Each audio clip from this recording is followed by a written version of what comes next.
Hey guys, welcome back to Raid Shadow Legends. In today's video, we're over on the new free-to-play account using Tholen Foulbeard, which is on day 28 of logins, and we actually managed to get ourselves into 2-key nightmare for the clan boss. So you can see here, we've done 2 keys, we got 48.61 million. So I want to give you guys a bit of an account update, walk through my units, their builds, and the sort of team for this one.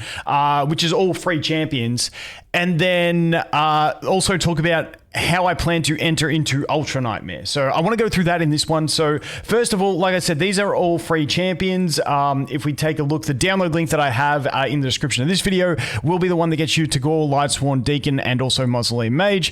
We used the Tholen Foulbeard code. Apparently this code is now inactive, which makes me think they might be running another one. So if you're a new player now, Tagoar's definitely the better option, like the best option now in my opinion. She was always, in my opinion, probably better than Tholen, but she's just awkward for the first, start of your account. And we're supposed to be having a new collab tomorrow, pretty much. So I may start an account with her as well. Based around the collab free champion that we will be getting once we find out what that is. So I'll keep you guys updated on that. But yes, these are all free. And then we've also got Morag in this one, who is also free from Plarium points. You get 500 Plarium points from linking your account with Plarium Play, which is you can do when you start the account. Then you get 500 more from the code PP500. Then you got to get 250 more as you go through, these bonuses and stuff like that on PC. So that's how we get them all for free. Let's go through the builds. The first one is Tholen Foulbeard. He's my DPS. Obviously, he is in the Savage gear. I lucked out on this account where I got crit rate and attack. Not great subs, but, I got crit rate and attack, which allowed me to put this build together. We did get pinpoint from the event on these two. This is still trash. Like, if I got a non-pinpoint, I'd probably replace it. This one, I could replace it with this. Now, I did pull this one, which is a revenge one, which my head is blocking, which does have the 6 speed and the 18 attack percent. It could be tempting to swap this one if I rolled another speed into it, another 2 speed into it, or another speed and an attack, because it would outscale this one, but it would make me lose the 5 speed that we have. So, it's not too bad, but that's kind of where we're at. But yeah, that's his sort of gear over there. You can see his stats. We want him to be crit capped. We want him decently fast, which 212 is decently fast. My crit damage is nowhere. Like I showed you guys, this is, attack. We got basically no crit damage in subs except for these boots, and then also the 5 on the gloves. So, his build's not crazy. Like, he's decently fast. He's crit capped, which is really nice. But, yeah, we're really missing out on that crit damage. But we are on Savage, which does help. He does also have his single soul. And with that single soul, we have got the Brimstone. Brimstone, very important. And I have max skilled this guy.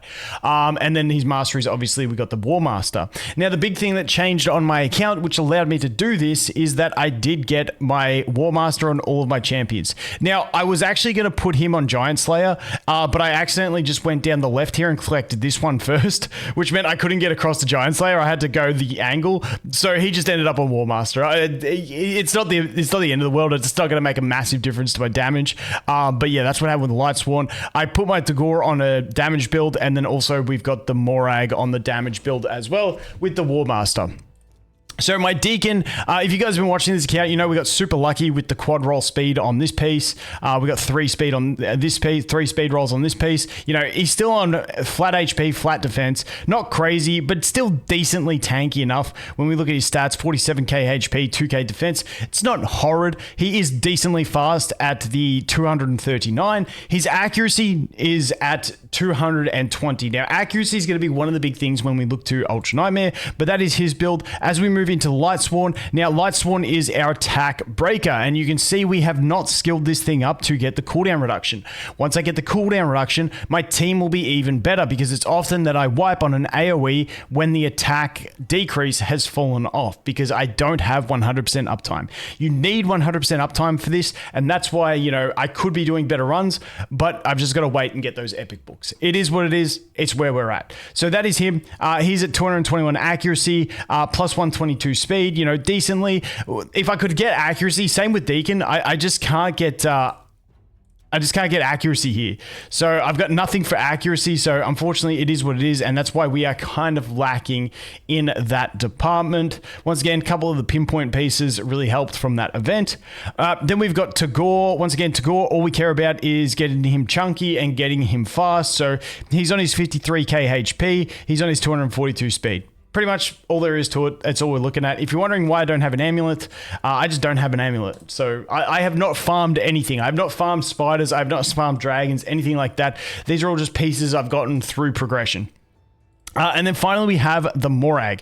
Now, once again, you want to decently fast. I wanted a crit capped and then stacking as much defense as possible. The accuracy just fell in there. I wasn't going for accuracy. I can't put a banner on her because I am waiting to ascend her to 6-star when the Arbiter missions tell me to, when I finally get to that one. So unfortunately, she's a bit gimped on that, but she is fantastic. Unfortunately, once again, no skill ups into these either. If these were max skilled and if this guy was max skilled, we would be probably doing a lot more because once again we would have higher uptime of that strengthen buff as well as having a higher uptime of the attack break, which would make a massive difference. And then this going more often would give us a bunch more damage, and then she would also get more revenge damage because this would be on more of the time.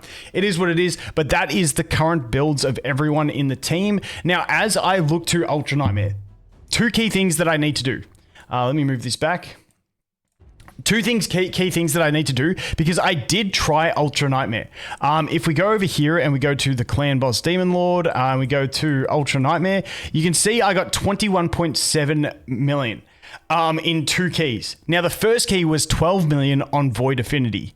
Then I didn't realize it went, and then I increased some of my accuracies because I was at like 170 accuracy on Deacon and Lightsworn, and I was missing everything. So I got there, I re-geared them a little bit and did some enchanting. And then I came in and I didn't realize it had changed to Magic Affinity and we got absolutely slapped. But on Void, we did 12 mil. I think we might be closer to 15 mil now that I've got the accuracy up. And to get to a 4-key Ultra Nightmare, you need around that 17 to 18 million damage.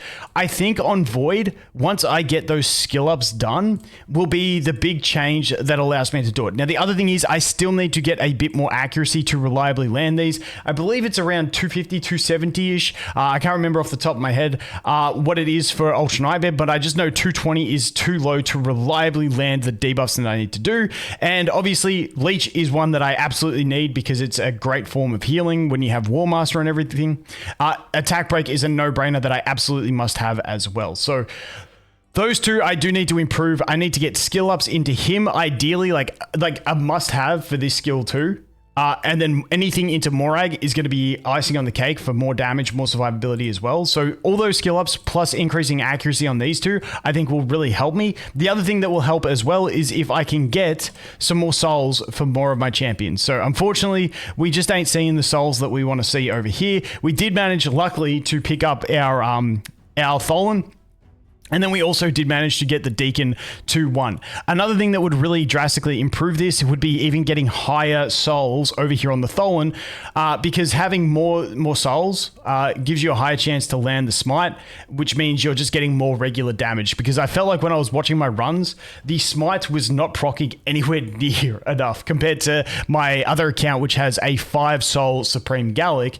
That shit's just landing every time. So it does make a big difference in your damage, and honestly, that's where I think this account on day, what do we say, 28 logins, is honestly very, very close to creeping into the range of being able to do Ultra Nightmare Clan Boss. I'm going to say it's going to take some epic books, but the thing with the epic books is I forgot to do the boss one day. Besides that, we're on track with this rotation. You know, I get an epic book there, I get an epic book there, if I can clear these things. So if I can clear those two, get the 2 epic books, you know, there's 2 along my way. Maybe I start getting some drop from Nightmare because, like I said, we've done the 2-key Nightmare. So we will reliably be able to get our Nightmare completed every day now. So now I just farm this, see if we can get some books. It's honestly tempting for me because this account I'm just trying to do the one purpose. I've got 2 Lego books. It's so tempting to throw them in. But eventually I'll probably give this getaway, so I'm not going to do that to the person who is going to get it. As for the rest of the stuff, Arbiter missions, I've got enough potions to mix here. I'm just waiting. Okay, I can do it now. I'm just out of silver. But yeah, I can do this one. But besides that, I do have to wait for Void Day because that will be the next ones. Then I can punch through a bunch of stuff. And then I haven't been checking Arena enough on this account. If we go to Arena, you can see I'm on 614 points here. And I need to get to 800, then 900, then 1,000. It's getting super grindy on this one. I think for this account, instead of like trying to make getting Arbiter like the endpoint of this account, I think it might be doing the Ultra Nightmare, then I can give it away. Because if I could get this account to 4King Ultra Nightmare and give that away to someone, that's a really good starter account, especially if we should be having a collab coming in the next day. That would be a really good account for someone to get cooking and just start working towards that sort of stuff. But, you know, I do want to get to Ultra Nightmare, and I do think there is at least a week, maybe longer. It's basically coming down to these skill books and then maybe grinding a little bit of spiders to get myself some accuracy over here, and then we should be really cooking. But anyway, that is where we're at. That is the free to play all free champions clan boss team. Now, if Tholen is gone now, well, I guess I've got to cook something else, but that will be something that you guys will see in future videos if you are a brand new player. But hey, Nightmare 2 key in 28 days. I'm pretty happy with that. Anyway, guys, as always, thanks for watching. Hope you have an awesome day, and I look forward to seeing you in the next one. Cheers.